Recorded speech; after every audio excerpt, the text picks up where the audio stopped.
Hello friend, I am doctor Harshad Rawal MD homeopaths और मेरी channel में आपका स्वागत है। आज का वीडियो श्रृंखला में हम देखेंगे गायनेकोमेस्टिया। तो ये गायनेकोमेस्टिया क्या है, ये गायनेकोमेस्टिया किसको होता है, कौन सा एज फैक्टर में होता है, इसका क्या कॉज है, इसका क्या साइन एंड सिम्टम्स है, जो सेकेंडरी गायनेकोमेस्टिया होता है तो कैसे तरह डायग्नोसिस किया जाता है, उसका क्या मैनेजमेंट है जैसे हमको गायनेकोमेस्टिया यंग एज में ना हो जाए, और उसका प्राइमरी जो होम्योपैथिक मेडिसिन है इसके बारे में हम आपको बताएंगे। मित्रों, गायनेकोमेस्टिया का मतलब ही गायनेकोमेस्टिया में आ जाता है। गायनो मीन्स आपने स्त्री विशेषज्ञ जो डॉक्टर को होता है उसको गायनेकोलॉजिस्ट बोलते हैं। गायनेकोलॉजिस्ट मीन स्त्री विशेषज्ञ डॉक्टर है। गायनेक मीन्स स्त्री एंड मेस्टिया मीन्स ब्रीस्ट। स्त्रियों के जैसे ब्रीस्ट होती है ऐसे पुरुषों में जो ब्रीस्ट पाया जाता है, मीन्स स्त्री में जो हमारा छाती का पार्ट बड़ा हो जाता है उम्र की वजह से, ऐसे तरह पुरुषों में भी कई बार ये डेवलप्ड होता है। इस कंडीशन को मेन बब्स बोलते हैं या गायनेकोमेस्टिया भी बोलते हैं। तो गायनेकोमेस्टिया का अलग अलग कॉज है, तो इसके बारे में हम आपको बताएंगे, क्योंकि उसका जुदा जुदा एज फैक्टर में उसका जुदी जुदी इफेक्ट होता है। तो उसको तीन तरह वर्गीकृत किया गया है गायनेकोमेस्टिया। तो सबसे पहले जो फिजिकल कॉज होता है, सेकंड थिंग फार्मेकोलॉजिकल कॉज होता है, थर्ड थिंग पैथोलॉजिकल कॉज होता है। तो सबसे पहले हम फिजिकल कॉज के बारे में हम आपको बताते हैं कि जो गायनेकोमेस्टिया का जो प्रॉब्लम्स होता है ये हमारा हार्मोन्स का इरेगुलेटरी फैक्टर्स होता है। इसकी वजह से जब भी मेल उत्पन्न होता है, ये बड़ा होता है, तो उसका जो छाती का पार्ट, जब हमारा हार्मोन्स 13 से 15 के साल की उम्र में हमारा सेकेंडरी जो सेक्स हार्मोन्स डेवलप्स होता है, ये होने के साथ साथ हमारा जो शारीरिक विकास के साथ हमारा छाती का पार्ट भी बड़ा हो जाता है। आप पिक्चर में देख सकते हैं कि जो यंग फीवर होता है इसका जो चेस्ट होता है एकदम फ्लैट होता है, पर कई बार इसमें बूब्स निकल आता है कि स्त्रियों को जैसे ब्रीस्ट निकल आती है ऐसे ब्रूस निकल आने का कारण सबसे पहले हार्मोन्स का इरेगुलरिटी है। तो हमारा शरीर में जब बॉन्स होता है तब हमारा शरीर में एस्ट्रोजन की कई मात्रा होती है और टेस्टोस्टेरोन की मात्रा होती है। जैसे तरह मेल के अंदर टेस्टोस्टेरोन उम्र बढ़ता है, टेस्टोस्टेरोन बढ़ता है, एस्ट्रोजन की मात्रा कम होती है और धीरे धीरे कम हो जाता है। पर कई कारणों से एक कम नहीं होता है और जो टेस्टोस्टेरोन होता है लो हो जाता है और एस्ट्रोजन बड़ा हो जाता है।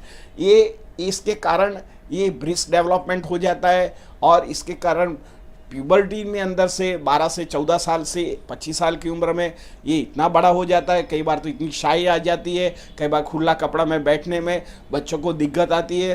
पर बिल्कुल घबराने की ज़रूरत नहीं है, बहुत अच्छी मेडिसिन है ये गायनेकोमेस्टिया के। जो होम्योपैथिक आप मेडिसिन लेते हैं तो इसमें कोई हार्मोनिक कोई कंटेंट आता नहीं है और ये आप धीरे धीरे नॉर्मल हो सकते हैं और आपका जो बॉडी का शेप ये भी नॉर्मल हो जाता है और ब्रेन में जो भी आपको इंफेरिटी कॉम्प्लेक्स फील होता है ये भी स्टेटस को नॉर्मल आ जाता है। तो मेरा ये जो वीडियो है शुरुआत के लेके एंड तक देखोगे तो आपका जो भी ख्याल है गायनेकोमेस्टिया विषय ये क्लियर हो जाएगा। तो गायनेकोमेस्टिया जो होता है तीन प्रकार के होते हैं। शुरुआत का जो इन्फेंट या जो बच्चा 1 से 10 साल की उम्र में होता है, बाद में 13 से 25 साल में उम्र में होता है और गायनेकोमेस्टिया जैसे ओल्ड उम्र घटता है तब होता है। तो शुरुआत का जो तबक्का होता है जिसको चाइल्डहुड में होता है, तो चाइल्डहुड में कई बार जो मदर के तरफ से उनको एस्ट्रोजन मिलता है तो ये धीरे धीरे एज बढ़ता है तो एस्ट्रोजन लेवल नीचे आ जाता है। तो ये शुरुआत में बच्चे को ब्रीस्ट जैसा और चेंजेस लगता है, पर धीरे धीरे ये एडल्ट हो जाता है तो नॉर्मल हो जाता है। कई बार जब बच्चा एडल्ट हो जाता है तो एस्ट्रोजन की मात्रा बढ़ती रहती है और टेस्टोस्टेरोन की मात्रा घटती है, तब कंडीशन में भी उसको गायनेकोमेस्टिया हो जाता है। एल्डर में भी ऐसा होता है कि एल्डर जब बड़ा होता है तो एस्ट्रोजन तो सेम रहता है, पर उसका जो टेस्टोस्टेरोन लेवल है, जो सेक्स हार्मोन्स है, ये धीरे धीरे 40-45 साल के बाद घटता है। तो उनमें कोई बीमारी आ जाता है तो कई बार ये बीमारी की वजह से भी गायनेकोमेस्टिया होता है। उसका कॉज हम आपको बताते हैं। तो ये एक कॉज है जो फिजियोलॉजिकल कॉज है। तो ऐसे तरह गायनेकोमेस्टिया हो जाता है, उम्र बढ़ता है तो ये गायनेकोमेस्टिया डेवलप्ड हो जाता है। सेकंड थिंग, कई बार हम ऐसे कोई ड्रग्स लेते हैं, कई बार हम कोई एनाबॉलिक स्टीरॉयड वाला कोई ड्रग्स लेते हैं, कई बार बीटा ब्लॉकर वाला कोई ड्रग्स लेते हैं, तो हमारा शरीर में वायु प्रकृति बढ़ जाता है। तो वायु प्रकृति बढ़ने के कारण जो केमिकल हमारा शरीर में गया है ये हमारा शरीर को बड़ा बना देता है, तो हमारा शरीर भी बड़ा हो जाता है और छाती का पार्ट भी बड़ा हो जाता है। तो कई बार एनाबॉलिक स्टीरॉयड आप लेते हैं या स्टीरॉयड कोई लेते हैं या कोई ब्लड प्रेशर की दवा लेते हैं या आपको कोई लीवर कक्षा की कोई दवा लेते हैं, तो इसके कारण भी यही होता है। कई बार आपको यही गायनेकोमेस्टिया से आपको डिप्रेशन आ जाती है, तो आप कोई डिप्रेशन की दवा लेते हो या एंग्जाइटी की दवा लेते हो, तो इसके वजह से भी आपको एक गायनेकोमेस्टिया होने का चांसेस रहता है। कई बार ये फार्मेकोलॉजिकल कॉज देख लिया हमने, फिजियोलॉजिकल कॉज देख लिया, अभी उसका जो पैथोलॉजिकल कॉज है, तो कई बार हमारा जो एक्स फैक्टर होता है, जब हम मेल एंड फीमेल का बॉर्न होता है तो हमारा एक्स वाई क्रोमोसोम होता है तो मेल होता है, एक्स एक्स क्रोमोसोम होता है तो फीमेल होता है। पर कई बार हमारा मेल में X Y plus X plus Y chromosome developed होता है। क्लिप फिल्टर्स नाम का जो सिंड्रोम्स पाया गया है, इसमें ये एक्स प्लस वाई क्रोमोसोम्स की शक्यता की वजह से हमको ये ब्रीस्ट डेवलपमेंट होता है। कई बार हमारा कोई डिजीज़ की वजह से होता है, कई बार लीवर फंक्शन डैमेज होने से कई बार होता है, कई बार किडनी डिजीज़ हो, रीनल फंक्शन डिजीज़ हो या कार्डियक का प्रॉब्लम हो, और इसकी वजह से भी हमारा ये ब्रीस्ट में चेंजेस आता है, ब्रीस्ट बड़ा हो जाता है और ब्रीस्ट में टेंडरनेस आ जाती है, हमारा टेस्टोस्टेरोन घट जाता है, तो इसकी वजह से होता है। कई बार हमारा टेस्टिकुलर फेलियर हो जाता है, कई बार टेस्टिस में इन्फ्लेमेशन आ जाता है या ऑर्काइटिस आ जाता है या हाइड्रोसेल आ जाता है या कोई टेस्टिस में कैंसर आ जाता है, तो इसकी सेकेंडरी इफेक्ट में हमको गायनेकोमेस्टिया हो जाता है। तो बच्चों, इसमें कोई डरने की बात नहीं होती है। कई बार हम ओवरवेट हो जाते हैं, कई बार थुलथुला शरीर हो जाता है, यंग एज में खाने का कंट्रोल नहीं रहता है और फैटी फूड खा लेते हैं। ऐसे बच्चे आपने बहुत सारे होते हैं कि बच्चों में क्रेविंग ज़्यादा होता है तो नॉर्मल से ज़्यादा फूड ले लेता है, तो इसकी वजह से धीरे धीरे उसका नॉर्मल बिहेवियर पैटर्न से उसका वेट ज़्यादा होता है, तो इसकी वजह से उनको भी पेट का भाग भी बड़ा होता है और छाती का पार्ट भी बड़ा होता है। कई बार छाती में उसको निपल भी आता है, कई बार उसको खुले कपड़े में पहनने में उसको शर्म भी आती है, कई बार स्विमिंग पूल में जाता है तो ये स्विमिंग नहीं कर पाता है और उनको लगता है कि मेरे को शर्म आएगी, को देखेगा, तो ये डिप्रेड रहता है। तो ये डिप्रेड रहने से सेकेंडरी उनका जो सिम्टम्स में धीरे धीरे टेस्टोस्टेरोन नीचे आ जाता है। मैंने अगला वीडियो में भी बताया कि जो टेस्टोस्टेरोन का जो फेलियर है, तो सबसे पहले तो गायनेकोमेस्टिया भी is one of the cause. जो टेस्टोस्टेरोन लो होता है तो उसको दाढ़ी मूछ नहीं आती है, जिसका आंखें जो आईब्रो होता है वो नहीं आता है, उसका जो लैरिंजियल पार्ट डेवलपमेंट नहीं होता है तो अच्छी तरह नहीं बोल पाता है, ये तीना बोलता है, ये धीमा बोलता है, जैसे लेडीज़ बोलता है ऐसा आवाज़ उसको निकलता है, उसकी हाइट नहीं बढ़ता है, स्टंटेड होता है, बड़ा तो हो जाता है पर उसकी हाइट प्रॉपर होना चाहिए वो नहीं हो पाता है, कॉन्फिडेंट नहीं होता है। सबसे पहले उसको सेक्स हार्मोन्स की कमी रहती है, तो gynaecomastia is a primary cause for the sexual drive में भी कमी रहती है। उसको जो उसका सेक्स हार्मोन्स के लिए उसका जो सीमेन एनालिसिस में देखते हैं तो कई बार एजोस्पर्मिया होता है, कई बार कम स्पर्म काउंट उसको ओलिगोस्पर्मिया हो जाता है, उसको ऑर्काइटिस भी हो जाता है, कई बार टेस्टिस का डेवलपमेंट नहीं होता है और ये सेक्सुअल ड्राइव नहीं कर पाता है। कई बार उनका जो पेनिस का पार्ट है, जो सिस्टम पार्ट है, ये माइक्रो पेनिस होता है, छोटा होता है, तो कई बार उनको जब भी उनका फैमिली बनाने का होता है तो ये सब मुश्किल में आ जाता है।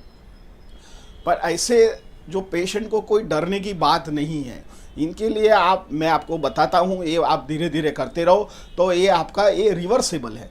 तो आप इससे पहले मैं आपको बताता हूँ उसको कैसे डायग्नोसिस करता है। तो आधुनिक साइंस में उनका जो सिम्टम्स होता है तो कई बार ब्रीस होता है, बड़ा होता है, कई बार हार्ड नोट्स भी होता है, सॉफ्टनेस होता है, कई बार पेनफुल भी होता है, कई बार उनको इनर वेयर के स्पेशल लेडीज़ का इनर वेयर भी पहनना पड़ता है, ऐसी कंडीशंस होता है।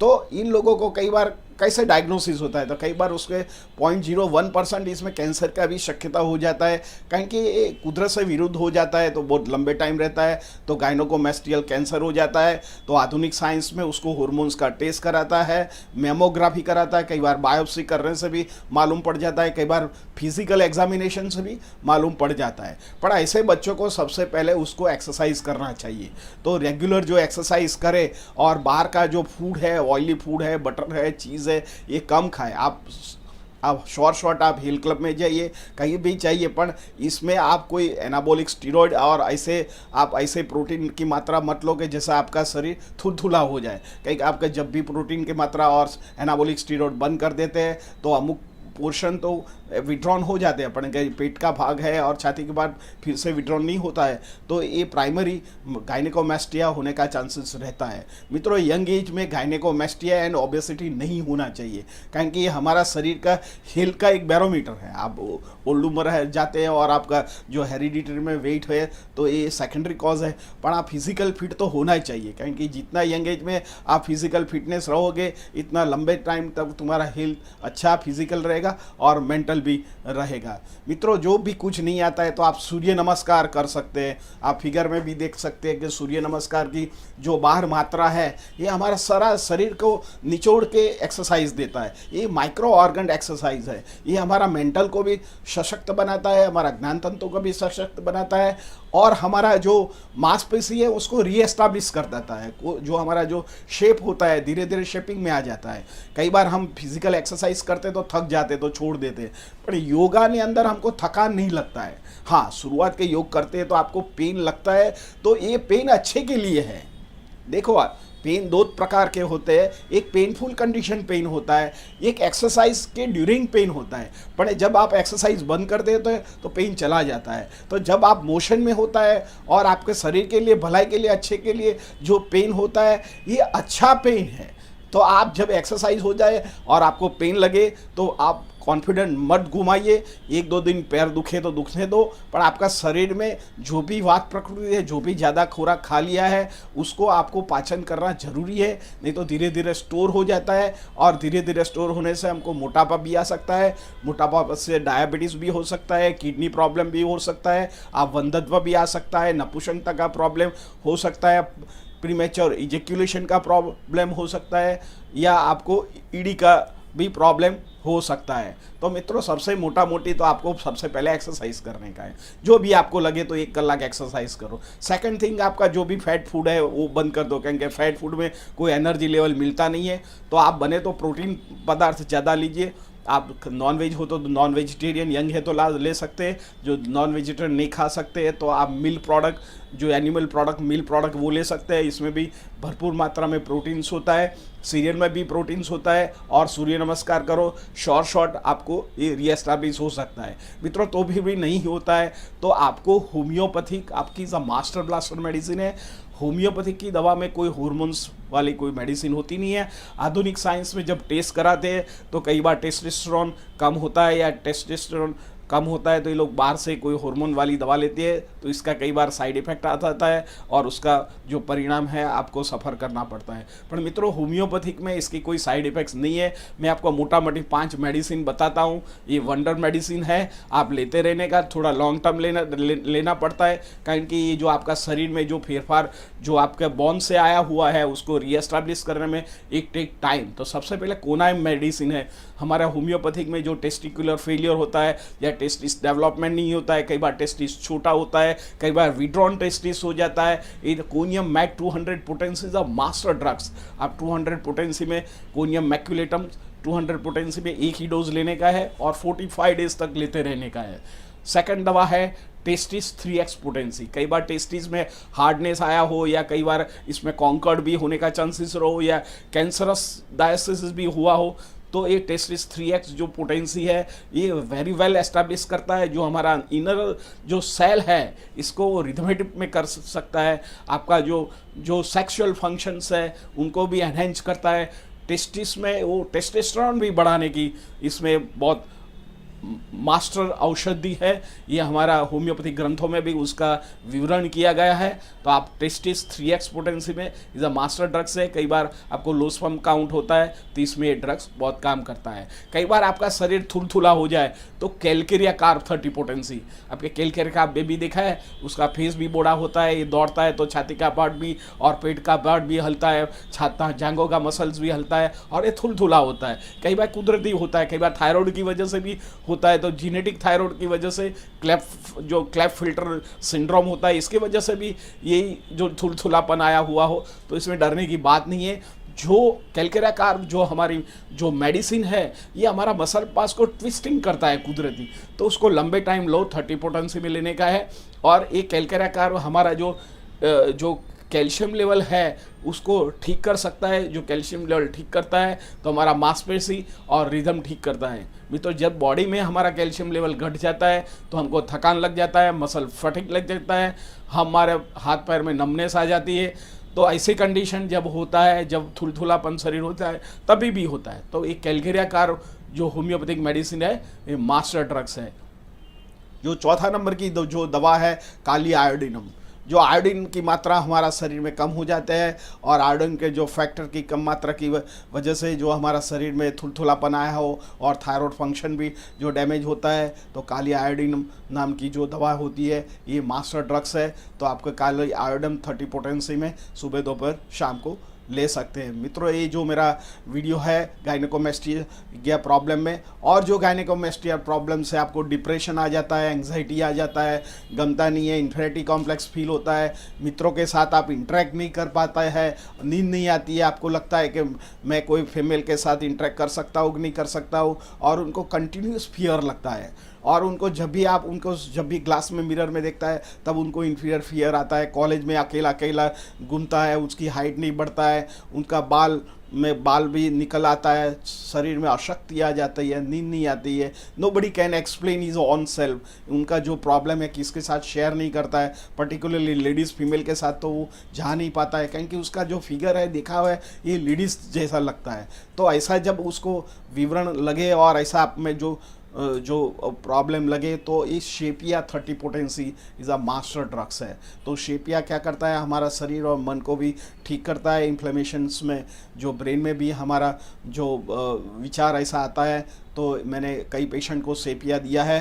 तो शेपिया इज़ अ वॉशर मेडिसिन है, पर मेल में भी गायनेकोमेस्टिया में भी बहुत अच्छा रिजल्ट पाया गया है। मित्रों, मैंने ठीक किया है, तो इसमें घबराने की ज़रूरत नहीं है। मैंने जो विवरण में मेडिसिन लिया है एप्रोप्रिएट आप सिम्टम नक्की करके आप दवा ले सकते हैं। तो फिर भी नहीं मिटता है तो हमारा ये जो व्हाट्सएप ऊपर है आपको फ़ोटोग्राफ्स और कब से आपका एज है, नाम से आप विवरण करोगे, एक दिन वेट करोगे तो हम शॉर्ट हम आपको रिप्लाई करेंगे। मित्रों, मेरा ये वीडियो अच्छा लगा, लाइक कर दीजिए, शेयर कर दीजिए। धन्यवाद।